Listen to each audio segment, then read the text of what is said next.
future for Korean food is extremely bright, which is one of the reasons why I was so excited to do this multicultural show.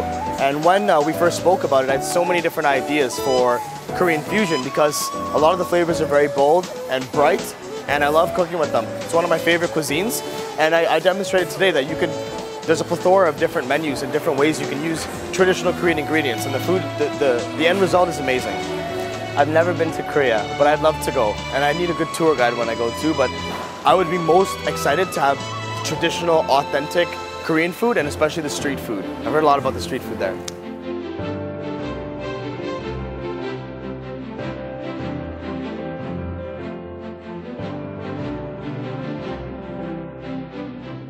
The next dish that we're going to move on to is the Bulgogi Rice Paper Wrap. So everyone familiar with rice paper wraps? You can get them round, you can get them square.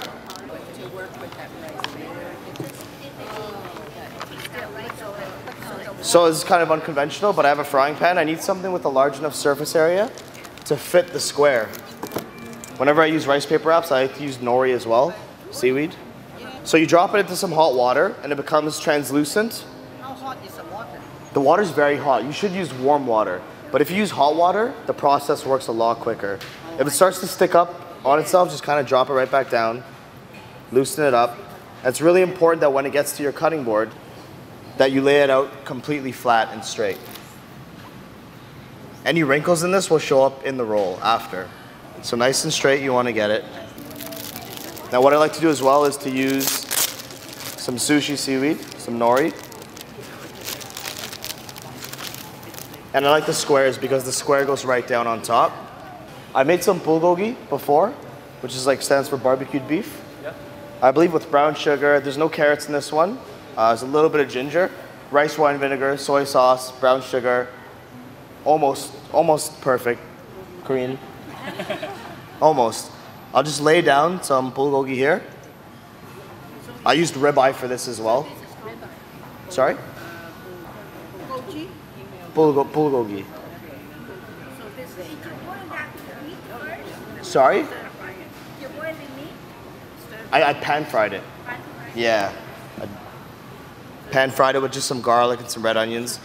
I'm gonna put that down a nice even layer. I have some enoki mushrooms here, which I think everyone sees but never uses. I'm just gonna put some enoki mushrooms down in there and a couple red peppers just for some color.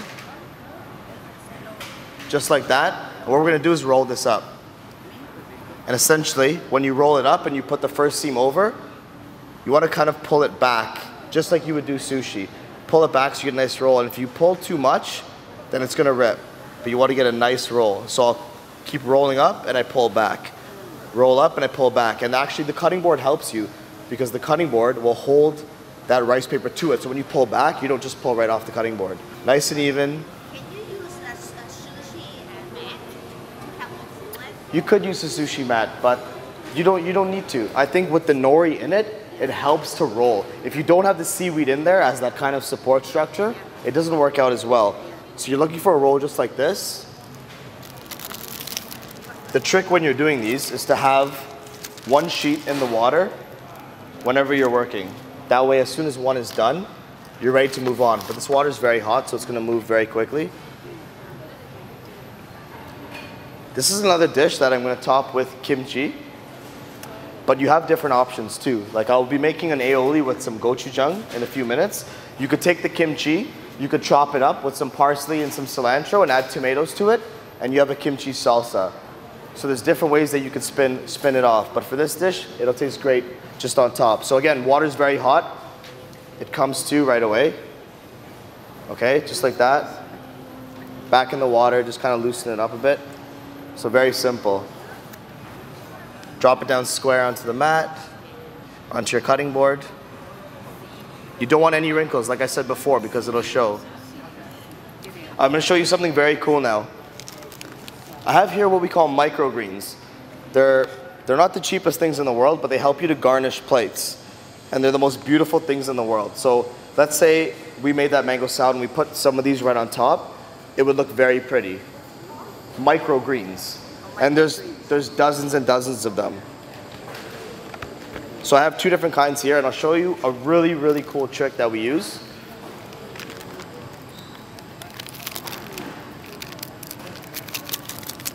So with the nori, I'm just gonna take off a piece here, just like so, and put it down. And I'll follow the same process that I did before. I'll lay down some meat,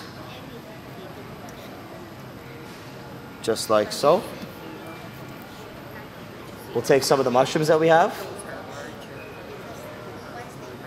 and some red peppers. To show you the versatility with these, I will even put in some cilantro in this one.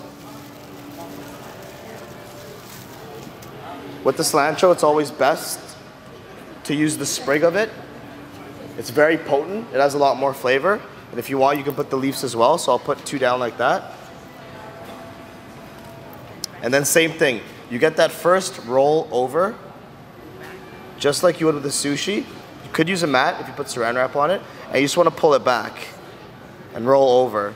The first couple rolls is not that important as the next few. So I roll over and I pull back. Now the neat thing with microgreens, if you're doing this, or if you want to chop up some parsley or something like that, I'll take some of the microgreens and I'll put them down at the top, just like this. And I'm going to roll over them now. So what happened is, I always love this so much. On the outside, you get these microgreens, and it looks way, way, way prettier. Can everyone see that? How you can see the microgreens on the outside now? So if you have the regular one, it looks great, but this way I find works much, much better with the greens on the outside. Now how I would serve this, I'll do a few more as they get passed around, but the ends, you can't really use them. Now how far in advance can you make these? That's a very good question. If you're making these, I wouldn't make them too far in advance. I'd say a few hours. Because eventually what's going to happen is the bulgogi, the red pepper that's in there, is eventually going to start to break down the nori. So you want to do it just a couple hours in advance. And it's nice when it's fresh. So I'll cut pieces like this. As you cut, some tries to escape, but it actually looks better when it stands up. And pieces can go. And what I'll do is I'll just put these down. This is one of the food dudes platters that we use. And I'll top them each with a single piece of the kimchi that we have, the long sticks that we have. It looks really pretty. Just like so. I'll just drop it on the sheet down. I'll do a few more of these. 25? Yeah, about so. About 25 or so? Okay. I'll chop this one up too, Wansa. 30 wouldn't hurt.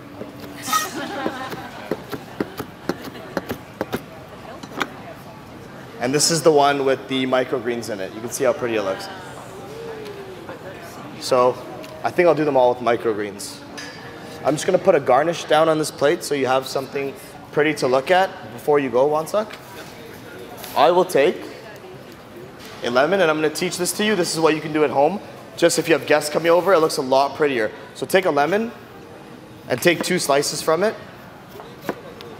They don't have to be too thin or too thick. Just 2 regular slices, just like that.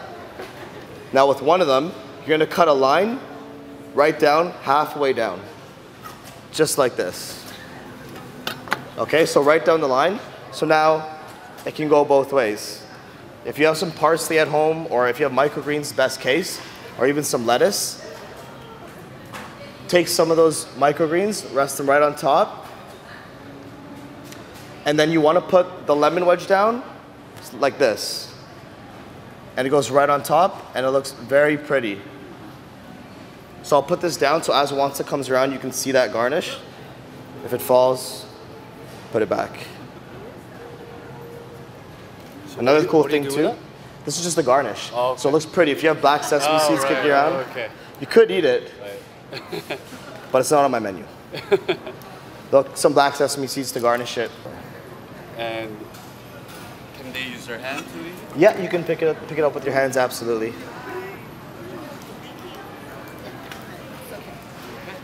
So again, this is definitely a very, very interesting fusion dish. It's not something that I don't think you'll see too many places, but we do a lot of Vietnamese and Asian summer spring rolls at work, so I thought this would be fairly interesting. And this is definitely a one-biter, just a one bite. Again, if you want it saltier, you can make it salty. How does it taste? It's interesting. Interesting. It's different, right? And it's the tighter you get the roll, the more bite you'll get and the easier it is to cut. Otherwise, when you cut into it, everything just kind of falls out and it's loose. And this is the first time I've ever made bulgogi. So hopefully it tastes good. That's seaweed, exactly. When you put the seaweed, like I said before, it's a lot easier. It's a lot easier. Seaweed. There are different kinds, but this is nori, yeah, so it's sushi seaweed. N-O-R-Y. R-I, sorry. And right in the seafood section, they have all different kinds, I noticed. So again, just gonna drop down the enoki mushrooms. Any other questions on this dish, ladies and gentlemen? Is it something that you think you can go home and do? Yes. Absolutely. Barbecued pork, Peking duck. You can do sweet and sour chicken. You can do anything. But you have to remember what you're putting inside the roll. Like for this, I used the bulgogi, so I know it's going to have the rice wine vinegar and the sweetness of the sugar. So I wanted the mushrooms, which are very bold, earthy flavor, and the peppers for some freshness, along with the cilantro. So if you were to do like a barbecue pork, you'd want something to cut all that sweetness that's in it, right? So you'd use something like green peppers, red peppers would work. You can even put rice in this too. Dipping sauces, you can do hoisin sauce or a peanut hoisin sauce. Again, I'm just gonna throw some microgreens down on this one.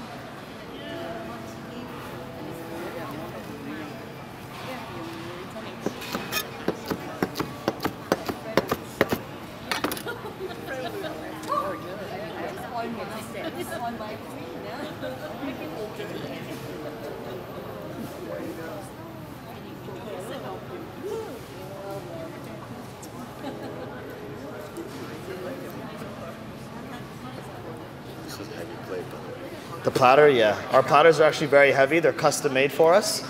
You'll see the Food Dudes sign is etched into it. So I'm just gonna make a couple more rolls just so everyone can try it. Very simple. The most rolls I had to roll in one sitting with the Food Dudes was 120. So I've had my practice. You find out what works and you find out what doesn't work, right? So again, you want a generous amount of filling when you do it, because if you don't, then you don't get a nice firm roll. So you want to put a decent amount of filling into it. And again, this is another thing like cutting up mangoes and peppers that just takes a lot of practice. So the cilantro works really well. Just going to put that down in the middle. Roll over. And bring it back. The first roll doesn't have to be perfect because you have a lot more rolls after that. So it doesn't have to be perfect. It's the subsequent rolls that do. Now if this is not tight enough, I can feel it's not too tight, so I'm going to try and tighten it up a bit. If it's not tight enough, then when you go to cut it, it'll be very loose. Again, microgreens in the end here. You don't have to use microgreens, like I said, you can use parsley or cilantro. It all looks very pretty. It's also good to wring this off when it comes out of the water so it's not too wet and slippery.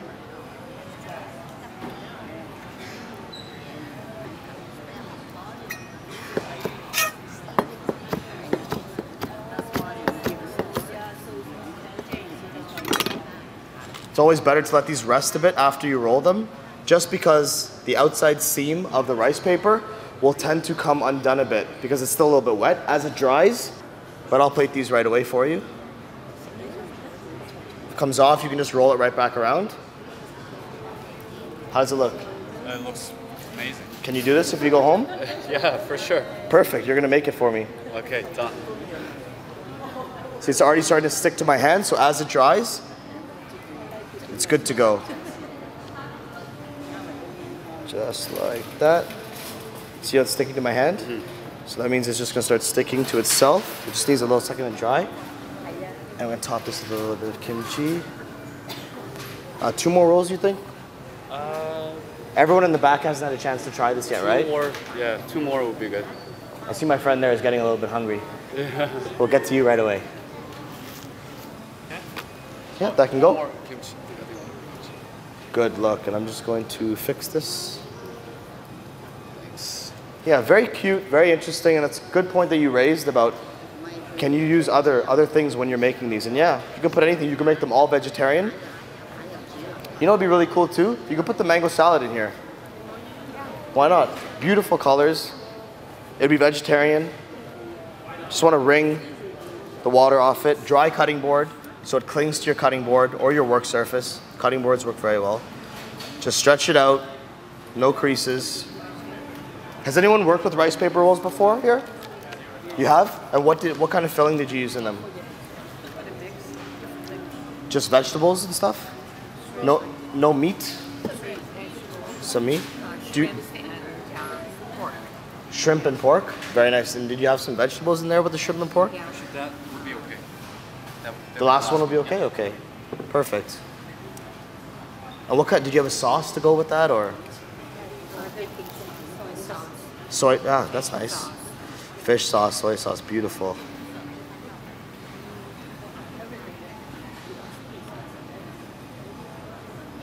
Oh, this is gonna be a big guy. One of the bigger ones. Again, it's really important that your cutting board's dry because as I'm pulling back, I'm tightening it. And if your cutting board's wet, the rice paper won't stick to it. So the tighter it is, the better a roll you can get.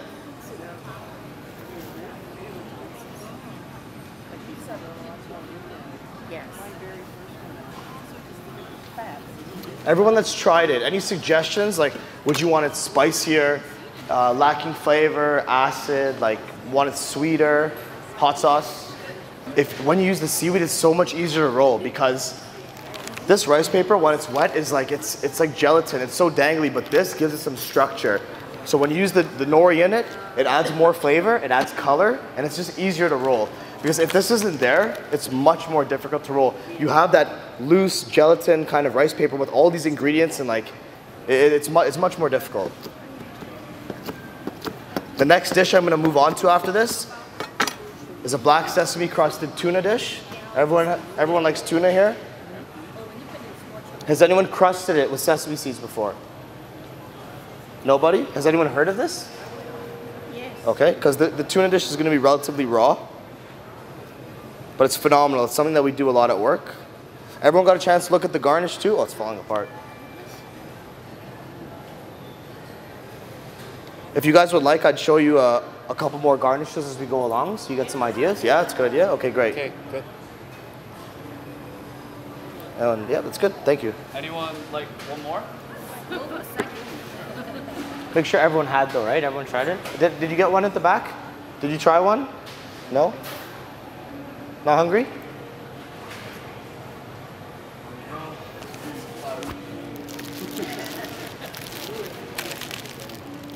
right, last one. Okay. All right. But for the tuna dish, I need a really, really hot pan, so I'm gonna turn this back on.